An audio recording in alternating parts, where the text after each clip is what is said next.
क्या आपका घर हमेशा बिखरा-बिखरा रहता है, चाहे आप कितनी भी सफाई कर लें? क्या आपको पुरानी और गैर ज़रूरी चीज़ें फेंकने में दिक्कत होती है? क्या आप चाहते हैं कि आपका घर और दिमाग दोनों साफ और शांत रहें? अगर इन सवालों का जवाब हाँ है तो the life changing magic of tidying up किताब आपके लिए है। मारी कोंडो द्वारा लिखी गई यह किताब कौन मारी मेथड नामक एक अनोखी सफाई और आयोजन पद्धति को समझाती है। यहाँ सिर्फ सफाई के बारे में नहीं है, बल्कि जीवन में संतुलन और खुशहाली लाने का तरीका भी सिखाती है। इस किताब में बताया गया है कि अगर आप अपने घर को सही तरीके से साफ और व्यवस्थित करना सीख ले, तो आपका पूरा जीवन बदल सकता है। मारी कोंडो का मानना है कि हमारा भौतिक सामान हमारे मानसिक और भावनात्मक स्वास्थ्य को प्रभावित करता है। जब हम बेकार की चीजों से छुटकारा पा लेते हैं, तो हमारा दिमाग हल्का और खुश महसूस करता है। अगर कोई चीज़ आपको खुशी नहीं देती, तो उसे अपने जीवन से हटा दें। यही इस किताब का मूल संदेश है। अध्याय 1 कॉनमारी मेथड क्या है? मैरी कोंडो का कॉनमारी मेथड एक विशेष तकनीक है जिससे आप अपने घर को साफ सुथरा और व्यवस्थित रख सकते हैं। नंबर 1 सफाई को एक विशेष आयोजन की तरह देखें, ना कि एक रोजमर्रा की आदत। नंबर 2 सबसे पहले खुद से यह वादा करें कि आप अपने जीवन को व्यवस्थित करेंगे। नंबर 3 पहले चीज़ों को फेंकना सीखें, फिर उन्हें व्यवस्थित करें। नंबर 4 चीज़ों को श्रेणियों यानी कैटेगरी में विभाजित करके सफाई करें, ना कि स्थान यानी लोकेशन के हिसाब से। नंबर 5 उन चीज़ों को रखें जो आपको खुशी देती है, बाकी हटा दें। नंबर 6 हर चीज़ का अपना एक स्थान तय करें। इस पद्धति का मुख्य विचार है कि आप सिर्फ उन्हीं चीज़ों को अपने पास रखें जो आपको खुशी देती हैं और बाकी को जाने दें। अध्याय 2 चीजों को श्रेणियों यानी कैटेगरी में व्यवस्थित करना। मेरी कोंडो कहती है कि सफाई करने का सही तरीका यहाँ नहीं है कि आप एक कमरे से दूसरे कमरे में जाएं, बल्कि चीजों को उनकी श्रेणियों में विभाजित करें। सफाई करने की सही श्रेणियाँ। नंबर 1 कपड़े। पहले अपने सारे कपड़े एक जगह इकट्ठा करें और देखें कि कौन से कपड़े आपको खुशी देते हैं और कौन से कपड़े आपको खुशी नहीं देते हैं। नंबर 2 किताबें। सिर्फ उन्हीं किताबों को रखें जिन्हें आप सच में पढ़ना चाहते हैं या जो आपको प्रेरित करती हैं। नंबर 3 कागजात यानी पेपर्स। बेकार बिल, पुराने कागज और गैर जरूरी फाइलें हटा दें।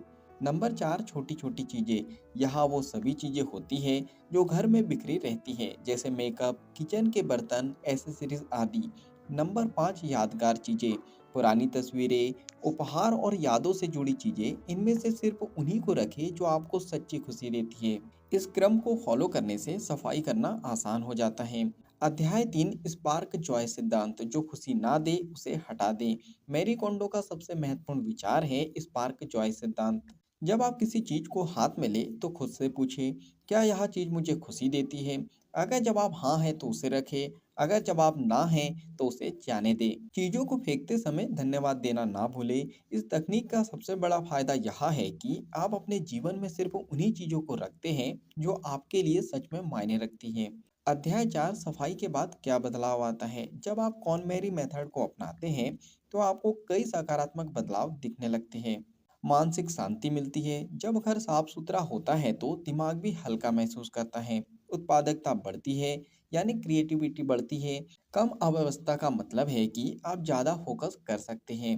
कम खर्च होता है। जब आप गैर जरूरी चीज़ें हटाते हैं तो भविष्य में बेकार की चीज़ें खरीदने की आदत भी कम हो जाती है। जीवन में खुशी बढ़ती है। जब आप सिर्फ उन चीज़ों को रखते हैं जो आपको खुशी देती है, तो आपका जीवन ज़्यादा आनंदमय बन जाता है।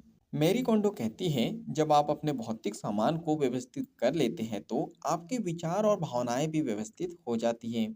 चलिए फाइनली इस बुक समरी के निष्कर्ष पर हम पहुंच चुके हैं। The life changing magic of tidying up सिर्फ एक सफाई करने की किताब नहीं है, बल्कि यह एक नया जीवन जीने की कला सिखाती है। सबसे जरूरी सीख अपने आसपास की चीजों को न्यूनतम और व्यवस्थित रखें। जो चीजें आपको खुशी नहीं देती उन्हें हटा दे। सफाई सिर्फ बाहरी नहीं बल्कि मानसिक भी होनी चाहिए। अगर आप इस पद्धति को अपनाते हैं तो आपका घर ही नहीं बल्कि आपका पूरा जीवन बदल सकता है।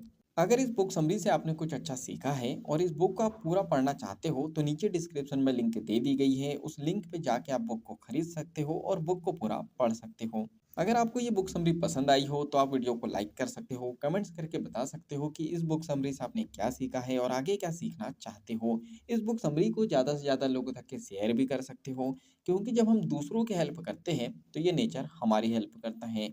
अगर आप चाहते हो कि ऐसी ही वैल्यूएबल बुक समरी आपको रेगुलर मिलते रहें, तो जल्दी से चैनल को सब्सक्राइब कर लीजिए, बेल आइकन को दबा दीजिए ताकि जब भी ऐसी वैल्यूएबल बुक समरी आए, उसकी नोटिफ़िकेशन सबसे पहले आपको मिल जाए। बाकी हम लोग मिलेंगे नेक्स्ट बुक समरी में, इसी तरह हँसते हुए, मुस्कुराते हुए, लाइफ में आगे बढ़ते हुए, कुछ नया-नया सीखते हुए। जब तक के लिए thank you so much, bye bye and go for success.